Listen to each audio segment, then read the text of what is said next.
আজকে কেন্দ্রে যে সরকার আছে কিছুদিন আগে রেলকে বিক্রি করেছে, কিছুদিন আগে কারেন্টকে বিক্রি করেছে, কিছুদিন আগে এলআইসি কে বিক্রি করেছে। এলআইসি তে 1 লক্ষর উপরে চাকরি গেছে, 1 লক্ষই হিন্দু পরিবারের চাকরি গেছে। অন্যজন আসবে, আবার কেউ মরবে, আবার কেউ আসবে, কিন্তু দেশ ছিল, দেশ আছে, দেশ থাকবে। সংবিধান ছিল, সংবিধান আছে, সংবিধান থাকবে। সংবিধান আমাদের কাছে আগে, দেশের প্রাইম মিনিস্টার আমাদের কাছে আগে নয়, সংবিধান আমাদের কাছে আগে, রাজ্যের সিএম আগে নয়, রাজ্যের কোন মন্ত্রী, দেশের কোন মন্ত্রী, দেশের কোন প্রধান, এমন কেউ আমাদের কাছে আগে নয়। আমাদের কাছে আগে হলো সংবিধান। যে আমার প্রশ্ন আপনাদের কাছে একটা, প্রশ্ন একটা, এই লড়াইটা করবেন কাদের সাথে? মন দিয়ে শোনেন। ওয়াকাফ হলো আমাদেরই পূর্বপুরুষদের দানকৃত সম্পদ। অনেক ধনী লোক ছিল যিনারা নিজেদের সম্পদকে আল্লাহর রাহে অফ করেছে, উৎসর্গ করেছে। উদ্দেশ্য কি? এই সম্পদ, এই জমি মসজিদ, মাদ্রাসা, ঈদগাহ, কবরস্থান, খানকা বা মুসলিম ছেলে মেয়েদের এডুকেশনের জন্য এই অর্থ ব্যয় হবে। বুঝে আসছে? এই কথা বলবেন তো? বুঝে আসছে? এর জন্য আমাদেরই পূর্বপুরুষ, আপনাদেরও পূর্বপুরুষ যারা ইসলামের অনুসারী আল্লাহর রাহে সম্পদ অফ করেছে।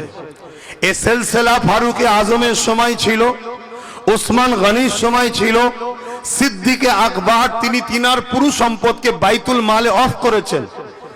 এবং আমার নবীর দুনিয়াবি জিন্দেগিতে 400 কোটি টাকা তৎকালীন সময় সিদ্দিক আকবর আমার নবীর কদমে উৎসর্গ করেছে। আমার নূর নবী তিনিও অফ করে দিয়েছে।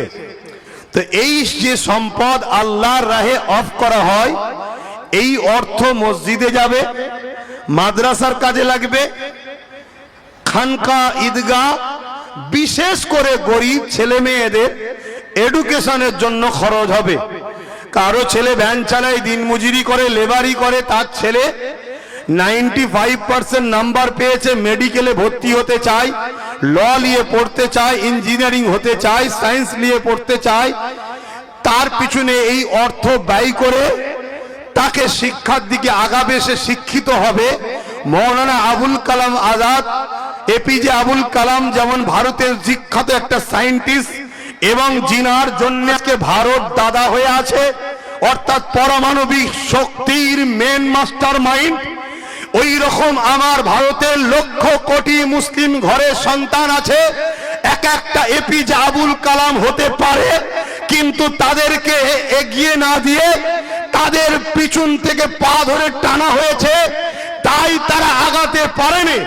যদি গভর্নমেন্ট দেশ ভাবতো আমাদের আরো আবুল কালাম দরকার, তাহলে এই সমাজের মুসলিম ছেলেদের পিছনে তাদেরই পূর্বপুরুষদের দান করা ওয়াকাফের সম্পদ যদি খরচ করত, আরো হাজারো হাজারো সায়েন্টিস্ট, আরো হাজারো হাজারো বড় বড় বিজ্ঞানী তৈরি হয়ে তারা আমার দেশকে সার্বিক দিক দিয়ে শক্তিশালী করত।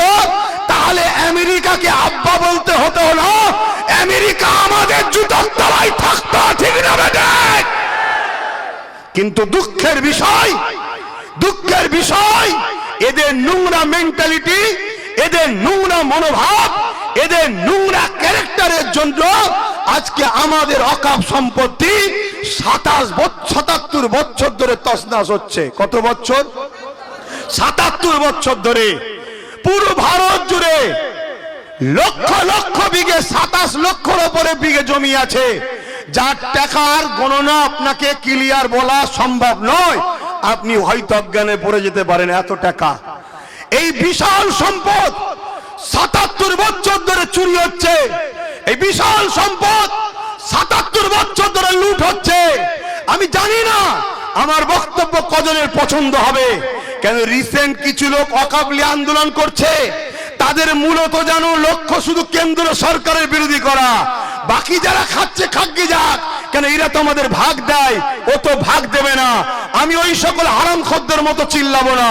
আমার কাছে কথা হলো, যারাই আমার ওয়াকফ খাবে সে কেন্দ্রে বসুক, রাজ্যে বসুক, যেখানেই থাকুক, তারাই গাদ্দার, তারাই চোর, তারাই আমার ওয়াকফের দুশমন, তারাই আমার মাদ্রাসার দুশমন, তারাই আমার মসজিদের দুশমন, তারাই আমার দ্বীনের দুশমন।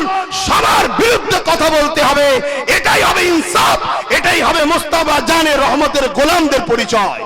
আর না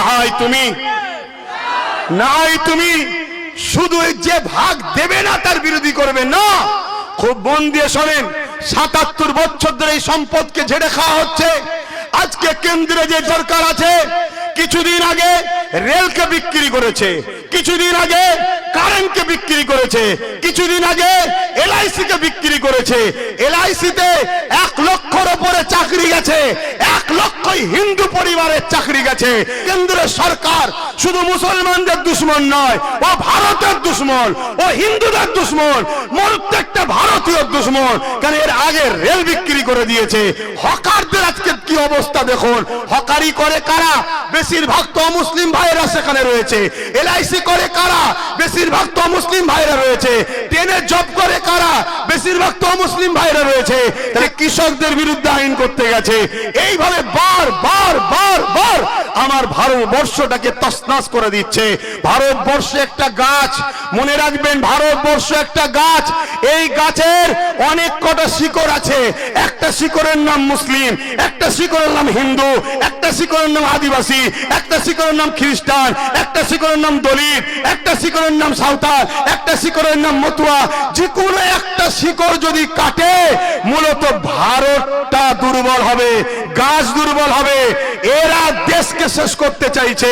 কখনো মুসলিম হিন্দু বিভাজন, কখনো কৃষকদের বিরুদ্ধে, কখনো মুসলমানদের বিরুদ্ধে। আজকে কেন্দ্র সরকার ওয়াকফ বিলের নামে একটা বিল তৈরি করতে চাইছে সংশোধনের নামে। সেখানে কি বলছে? আমরা মুসলমানদের ভালো চাই। আরে শুধু মুসলমানদের ভালো করবি কেন? দেশের মাথায় বসে আছিস, হিন্দু ভাইরা কি অপরাধ করেছে? দেবত্ব সম্পত্তি সংশোধন করবি না কেন? শিক্ষারি বলে কি বলে, আদিবাসীদের জল জঙ্গলের সম্পত্তি সংশোধন করবি না কেন? সবারটা কর না। মুসলমানদের ঘরে বোকা বানাতে চাইছে। কি চাইছে? ৭৭ বছর ধরে আমাদের সম্পদের টাকা সবাই মিলে লুটে পুটে খেয়েছে।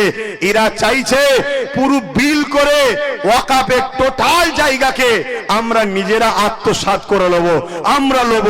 এখন প্রশ্ন হতে পারে, ৭৭ বছর ধরে সবাই খায়, এর বিল করার শখ গেল কেন? হঠাৎ বিল করতে কেন চাইছে? এর কারণটা একটু মন দিয়ে শোনো। গুজরাটে একটা মসজিদ আছে ১৩০০ বছর বয়স, কেরলে একটা মসজিদ আছে ১৪০০ বছর বয়স।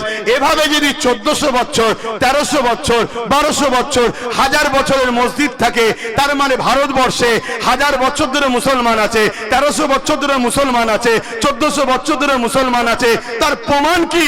ওই যে গুজরাটের মসজিদ। তার প্রমাণ কি? ওই যে কেরলের মসজিদ। তার মানে ১৩০০ বছর ধরে আজান হচ্ছে, ১৪০০ বছর ধরে আজান হচ্ছে, ১২০০ বছর ধরে আজান হচ্ছে।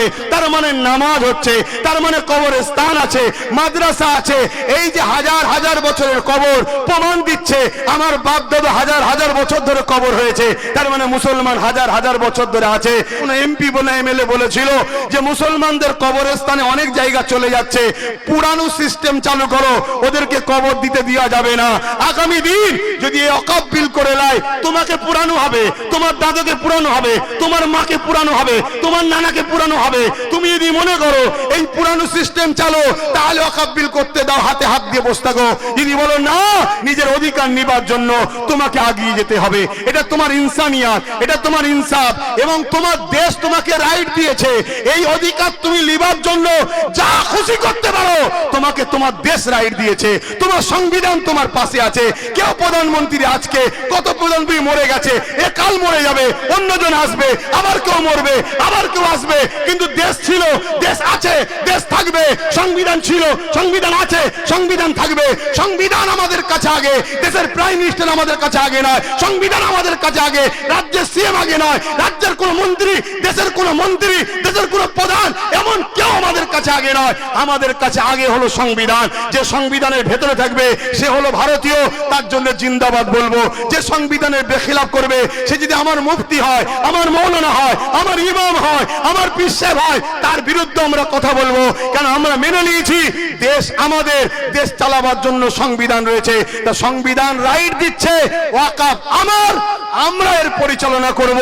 এই ওয়াকাফকে নিয়ে যারাই ষড়যন্ত্র করবে তারা সংবিধান বিরোধী, তারা সংবিধান বিরোধী। সংবিধানের স্বার্থে এদের বিরুদ্ধে সংগ্রামের দরকার আছে না নাই? হাত তুলে বলুন আছে না নাই? হাত তুলে বলুন আছে না নাই? হাত তুলে বলুন আছে না নাই? কিন্তু আমার প্রশ্ন আপনাদের কাছে একটা, প্রশ্ন একটা, এই লড়াইটা করবেন কাদের সাথে? যারা দীর্ঘ ৭৭ বছর ধরে ওয়াকাফ খেয়েছে তাদের ঘরে সাথে লড়াই করবেন? এক কথা বলছো না তো? যারা দীর্ঘ ৭৭ বছর ধরে খেয়ে আসছে তাদের ঘরে নিয়ে লড়াই করবেন? আমি তো দেখছি অনেক মুফতি মৌলানা, খারাপ নেবেন না, হয়তো অনেকে ভুল বুঝতে পারেন, না আমাদেরকে নতুন করে ফাঁসানো চলছে। অনেক মুফতি মৌলানা দেখবেন সামনে সারিতে দাঁড়িয়ে গেছে, চলো আন্দোলন করতে হবে। আরে তোকে তো দেখতাম ওর সাথে ওর সাথে ওর সাথে ওর সাথে সবার সাথে তুই উঠা বসা করেছিস দীর্ঘ বছর ধরে। তারাও যখন ওয়াকাফ খাচ্ছিল, কই তোর মধ্যে তো কোনো কথা নাই ছিল কি? তাহলে আজকে তুই কেন চিল্লাচ্ছিস? অতএব সাবধান হন, সতর্ক হন। আমি শেষ কথা বলছি, আমি 2014-15 থেকে ওয়াকাফের পক্ষে আন্দোলন করছি না করিনি? দেখেছেন না দেখেননি? তাহলে আমার বিরুদ্ধে তখন তো অনেকে বিরোধী করেছিল। আজকে কি হলো? আমি যা বলেছি বিগত দিন আজকে ঘটছে না ঘটেনি?